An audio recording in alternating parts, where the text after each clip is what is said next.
يهده الله فهو المهتد ومن يضلل فلن تجد له وليا مرشدا واشهد ان لا اله الا الله وحده لا شريك له واشهد ان سيدنا وحبيبنا وعظيمنا محمد بن عبد الله خاتم الانبياء والمرسلين اللهم صل وسلم وبارك على محمد وعلى ال محمد كما صليت وسلمت وباركت على ابراهيم وعلى ال ابراهيم انك حميد مجيد ان الله وملائكته يصلون على النبي يا ايها الذين امنوا صلوا عليه وسلموا تسليما أيها الإخوة الكرام يقول الله سبحانه وتعالى في محكم تنزيله بعد أعوذ بالله من الشيطان الرجيم ولقد خلقنا السماوات والأرض وما بينهما في 6 أيام وما مسنا من لغوب. Nous avons créé les cieux et la terre et ce qu'il y a entre les cieux et la terre. Parce qu'avant on pensait que c'était le vide. Ben non, Allah subhanahu wa ta'ala nous dit ce qu'il y a entre les cieux et la terre. En 6 jours. Et aucune fatigue ne nous a touchés. وما مسنا من لغوب. Parce que dans d'autres Ahlul Kitab كانوا يقولون أن الله سبحانه وتعالى استراح في اليوم السابع.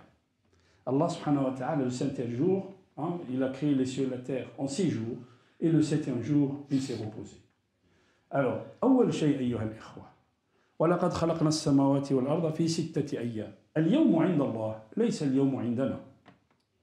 Le temps chez Allah c'est pas le temps chez nous. Ça n'a rien à voir. D'ailleurs le créateur du temps c'est Allah. Un jour chez Allah, c'est comme 1000 ans de ce que vous comptez. Donc le temps chez Allah et le temps chez nous, c'est pas du tout la même chose. Allah subhanahu wa ta'ala, لما خلق السماوات والأرض, il leur a donné une vitesse. À l'univers, il lui a donné une vitesse. Cette vitesse a créé le temps. بعد la création, Allah subhanahu wa ta'ala يقول إن عدة الشهور عند الله 12 شهرا يوم خلق السماوات والأرض في كتاب الله. يعني اليوم أن الله سبحانه وتعالى خلق السماوات والأرض إلى créé le temps. ثم يقول لقد خلقنا السماوات والأرض في 6 أيام. قد يقول قائل, peut-être qu'on se pose la question, pourquoi Allah subhanahu wa ta'ala il nous dit qu'il a créé les cieux et la terre en 6 jours. وفي آيات أخرى الله سبحانه وتعالى يقول إنما أمره إذا أراد شيئا أن يقول له كن فيكون. بل من العلماء من يقول Allah subhanahu wa ta'ala, amruhu, son ordre, il suffit qu'il dise quelque chose, qu'il ordonne quelque chose, Allah subhanahu wa ta'ala, pour que la chose soit créée. Mais les savants nous disent que l'ordre d'Allah, il suffit de la volonté divine, même pas l'ordre. Parce que quand Allah subhanahu wa ta'ala dit kun, il y a une seconde qui est passée. En une seconde, la vitesse de la lumière a traversé 300 000 km à l'heure. 300 000 km, pardon, à la seconde. La lumière a déjà traversé 300 000 km. Donc il y a un temps assez important qui est passé. Autrement dit, Allah subhanahu wa ta'ala, il suffit de sa volonté. Allah subhanahu wa ta'ala, lamma yuridu quelque chose, quand il veut quelque chose, cette chose se crée. Mais pourquoi alors Allah subhanahu wa ta'ala, il crée les cieux et la terre en 6 jours? Min al-ulama man qal likay yu'allimana, pour qu'il nous apprend que les choses ne se font pas d'un coup, ni en un jour. Il nous apprend à nous, les créatures d'Allah, que si tu veux mettre un projet en place, il te faut du temps. Il faut que tu patientes. Et que les choses ne se passent pas d'une manière fulgurante comme ça. ولا تعجل بالقرآن من قبل أن يلقى إليك وحيه. لا تحرك به لسانك لتعجل به. Allah subhanahu wa ta'ala dit ne remue pas ta langue pour aller vite. Non. Vas-y doucement. Dans la compréhension du Coran, il te faut du temps. Si tu montes un projet, tu construis une maison, tu ne peux pas construire une maison en 2 jours. Il faut que tu construises la maison en quelques temps, il faut que tu mettes du temps. Pourquoi? Parce que tu construis labina. Autre chose, ayyuha al-ikhwa, min al-hikam, Allah subhanahu wa ta'ala, quand il envoie un prophète, ou les messagers, ils sont toujours envoyés dans un pays où il y a le désert, dans le désert. Pourquoi? Dans le désert, la notion du temps n'est pas du tout la même que la notion dans une ville comme nous aujourd'hui. Quand vous allez dans le sud, ayyuha al-ikhwa, dans le désert, les gens, ils apprennent à vivre avec la nature. Ils apprennent à vivre avec le cosmos. Et Allah subhanahu wa ta'ala, c'est ce qu'il veut de nous. Regardez les horaires de prière. Qui de nous aujourd'hui regarde le soleil? On regarde tous nos montres. Non, le premier, ayyuha al-ikhwa. Qui de nous regarde le soleil quand quand l'ombre de quelque chose devient le double, ou quand le soleil dépasse le zénith? Qui de nous regarde ça? On regarde tous notre montre. dans les pays désertiques, les gens ils regardent le soleil. Parce que c'est vital pour eux. Les gens, ils connaissent. Qui nous dira où est-ce qu'il est le nord ici, quand on sort de la mosquée, où est-ce qu'il est le nord? Les gens dans le sud, c'est vital pour eux de connaître le nord, le nord-est et le sud. Les gens dans le sud, quand ils plantent un palmier, le palmier met 10 ans pour donner de la nourriture, pour donner des dattes. Et vous leur posez la question. La première fois quand j'ai vu ça, le paysan qui nous expliquait, il nous disait ça met 10 ans. Pourquoi? Pour donner des dattes, pour donner quelque chose qu'on peut manger. Mais avant, de quoi ils mangent? Comment ils font avant? Avant les 10 ans, qu'est-ce qu'ils font?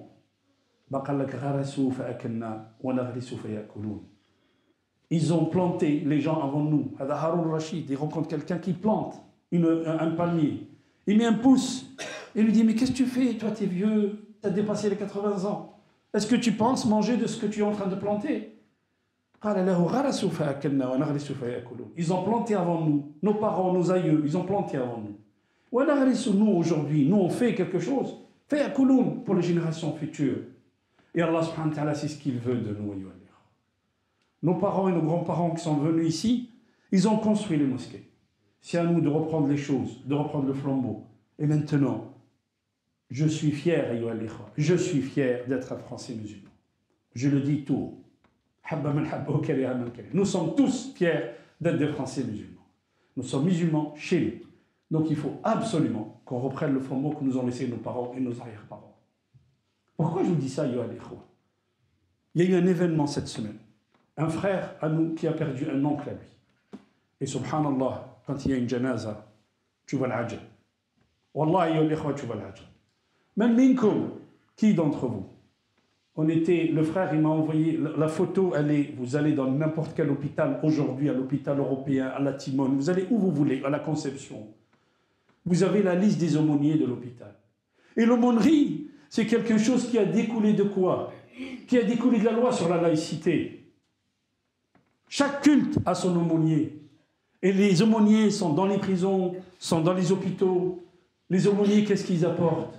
Ils apportent ce réconfort spirituel, ce réconfort à celui qui est malade et qui s'attache au divin et qui s'attache à sa croyance. Ils apportent un accompagnement. Vous avez une liste des aumôniers. Vous avez l'aumônier catholique, M. Untel, avec son numéro de téléphone. L'aumônier des protestants, M. Untel, avec son numéro de téléphone. L'aumônier du culte israélite, M. Untel, avec son numéro de téléphone. L'aumônier du culte bouddhiste, ils sont combien en France? L'aumônier des musulmans, désolé, mais on n'en a pas. Il n'y a pas. On n'a pas. On n'a aucun nom. Vous avez ça sur la liste. Combien on dit? Ils sont combien les musulmans? 5 millions, 6 millions. Où sommes-nous? Qu'est-ce qu'on a fait?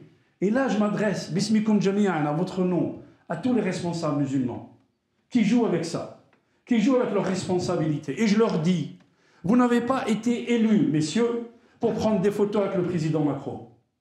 Vous avez été élus pour gérer les problèmes de la communauté musulmane et travailler pour la communauté musulmane et pour les générations futures. Quand quelqu'un nous dit « Laissez-les prendre des photos avec le président Macron », vous n'êtes pas élus, les frères, pour que vous preniez des photos avec le président Macron. Vous étiez élus pour travailler pour la communauté, pour travailler pour le culte musulman. Allez voir nos carrés musulmans, comment ils sont. La mairie, elle fait ce qu'elle peut.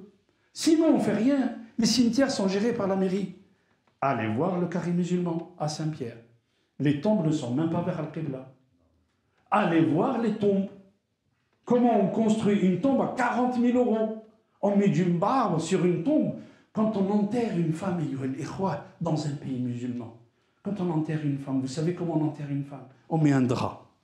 On met un drap et les membres de la famille descendent dans la tombe pour la mise en tombe. Pourquoi on met un drap? Nasturuha. On couvre notre mère, on couvre notre sœur. Vous avez des tombes où il y a la photo de la femme, tête nue. Adjib. Pourquoi tout ça, Parce que nous, les premiers, les responsables, on ne s'occupe pas de la communauté comme il faut. On ne s'occupe pas de ce qu'il faut. Et parce que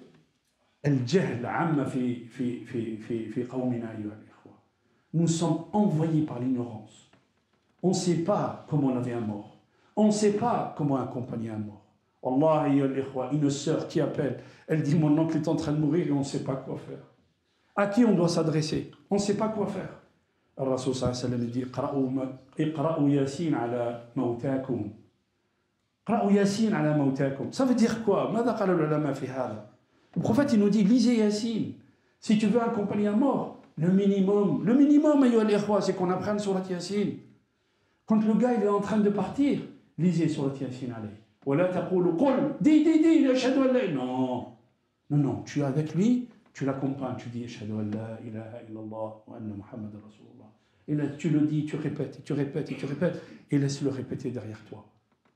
L'akh il me dit, quand il était en train de partir, il me dit Ya ibn akhi, ya ibn ukhti, je les vois, ils sont là. C'est bon, ils sont là, je les vois. Ils voient quoi? فكشفنا عنك غطاءك فبصرك اليوم حديد. On a dit combien de fois, أيها الإخوة, لما تأتي سكرات الموت, الإنسان الغطاء, c'est quoi? C'est ce corps-là. الغطاء, le voile, c'est ce corps-là. Quand le corps commence à disparaître, eh ben, tu vois عالم الغيب. Tu vois que les anges sont là, sont dans la tour, sont dans la salle. Ils sont venus pour prendre l'âme, justement. إن الذين قالوا ربنا الله ثم استقاموا تتنزل عليهم الملائكة ألا تخافوا ولا تحزنوا وأبشروا بالجنة التي كنتم توعدون. Les anges viennent à celui qui est en train de rendre l'âme. Les anges viennent lui apporter la bonne nouvelle. Regarde ton siège au paradis. Regarde ta place au paradis. Regarde ta place en enfer. Mais alhamdulillah, avec tes bonnes œuvres, regarde ta place au paradis. C'est ce que disent les anges à celui qui est en train de rendre l'âme. Nous sommes les alliés ici-bas et dans l'au-delà. Nous allons nous occuper de vous. La takhafu wa la tahzanu. La takhaf bima ya'ti. N'aie pas peur de ce qui va venir. Wa la tahzan. Ne sois pas chagriné de ce que tu laisses. Nous, on va s'en occuper. Ne sois pas chagriné de tes enfants, de ta famille, de ce que tu vas laisser. Nous, on va s'en occuper. La mort, c'est jamais une fin, ayyuha al-ikhwa. La mort, c'est le début de notre vie éternelle. Qui est conditionnée par quoi? Par ce qu'on a fait dans cette vie. Allah subhanahu wa ta'ala, dans le Coran, il dit وَمَا كَانَ رَبُّكَ لِيُهْلِكَ الْقُرَى وَأَهْلُهَا مُصْلِحُونَ. Et Dieu ne touche jamais par un châtiment une cité où les habitants sont réformateurs. Il ne dit pas ils sont bienfaisants, muhsinin ou muslihin, là, ou la salihin, afwan. Il dit muslihoun, ça veut dire quoi? Dans notre vie, on vit justement pour nous réformer nous-mêmes et pour réformer tout ce qu'il y a dans la société. Réformer, ça ne veut pas dire faire la guerre, bien au contraire. Ad-din, cette religion, notre quête de spiritualité, c'est quoi? Notre quête de spiritualité, c'est notre cadre qui nous permet d'avoir le regard de Dieu tout le temps sur nous et qui nous permet de rester tout le temps dans le droit chemin. Il est impossible, qu'on vit au jour le jour, qu'on pense qu'à ce qu'on fait aujourd'hui, faire les courses, regarder les marchés, regarder les supermarchés. Quand est-ce?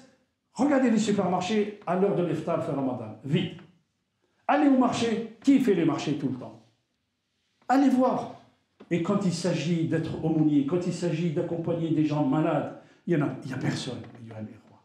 Quand il s'agit de prendre en charge nos cimetières, il n'y a personne.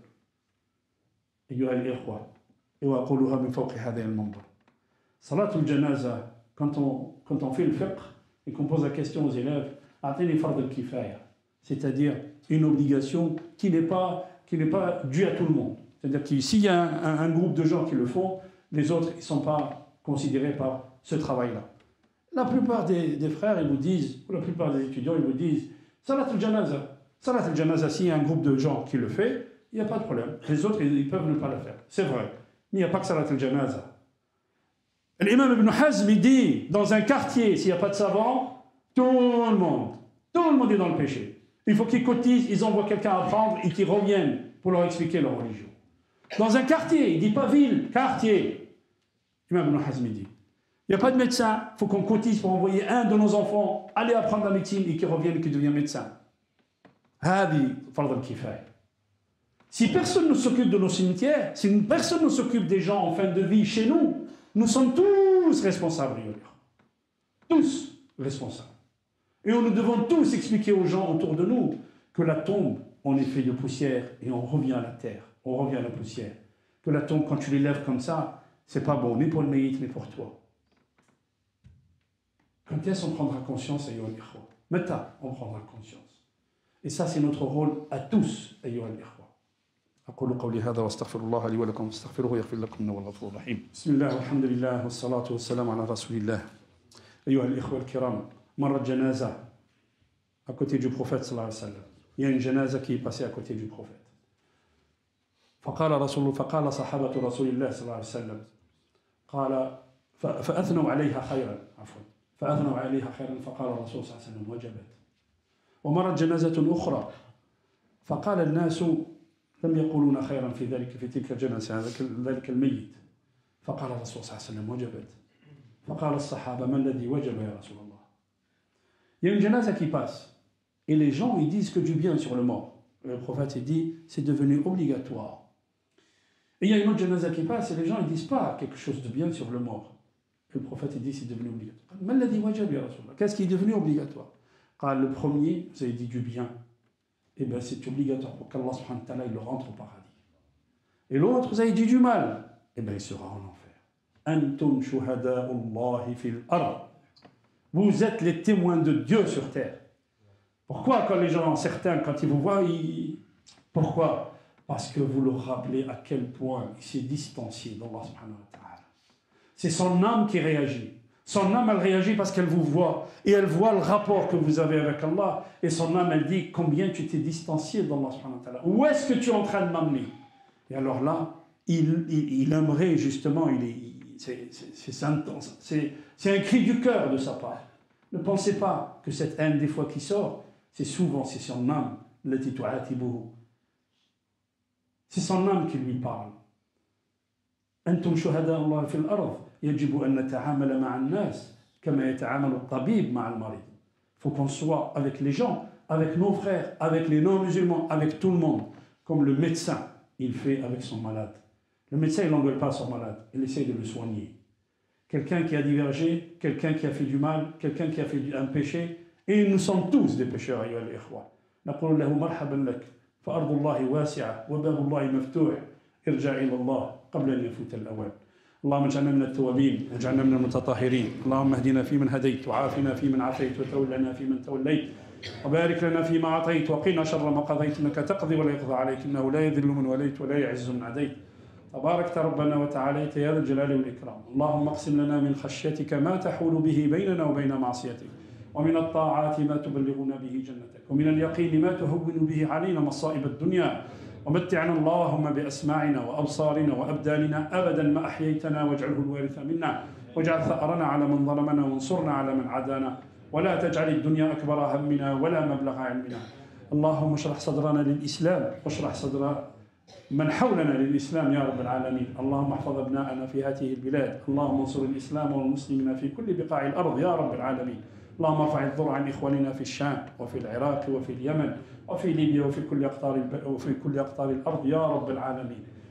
اللهم أحينا مؤمنين أحينا مسلمين وامتنا مؤمنين صالحين آمنين يا رب العالمين. عباد الله إن الله يأمر بالعدل والإحسان وإيتاء ذي القربى وينهى عن الفحشاء والمنكر والبغي يعظكم لعلكم تذكرون ولذكر الله أكبر والله يعلم ما تصنعون وقوموا إلى صلاتكم بارك الله فيكم.